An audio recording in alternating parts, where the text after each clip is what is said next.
Nagsimula na ang Festival de Navidad sa Zamboanga City bilang bahagi ng selebrasyon ng Kapaskuhan. Highlight sa festivities ang pagpapailaw sa mga Christmas decoration sa City Hall. Yan ang agenda report ni RJ Rosalado.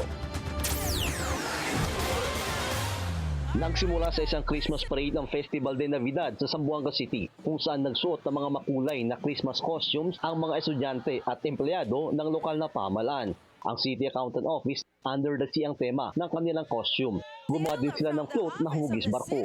Pero ang highlight ng event ay ang switch on ng mga Christmas decoration sa City Hall. Kasabay ng liwanag ng mga makukulay at magagandang Christmas decor ay ang pagliwanag din ng kalangitan dala ng ilang minutong fireworks display. Sentro ng mga dekorasyon ay ang malaking Belen na gawa sa mga recycled na telco cable na nakolekta ng LGU sa kanilang paglilinis sa mga abandonadong kable. Gawa din sa recycled cable ang ilan sa mga parol sa City Hall. Daang-daang residente ang pumunta sa switch-on ceremony na isa sa mga pinaka-inaabangan tuwing sasapit ang Pasko. Tonight, we came together once again to honor those values and to fill our city with light, joy, and the warmth of togetherness. As we look around, we see a city all transformed into a beacon of Christmas tree, wonder, radiating beauty, and inspiring pride. The bright displays across our parks, plazas, and major. Paskong Pasko na rin sa Integrated Bus Terminal ng Zamboanga City. Agaw pansin ang isang malaking Christmas tree at ilang mga modern parol.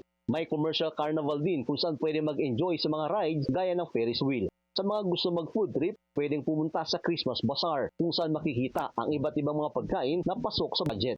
May mga RTWs din at iba pang paninda. Nagsimula na rin ang Christmas Choir Competition kung saan tampok ang iba't ibang choir organization sa lungsod.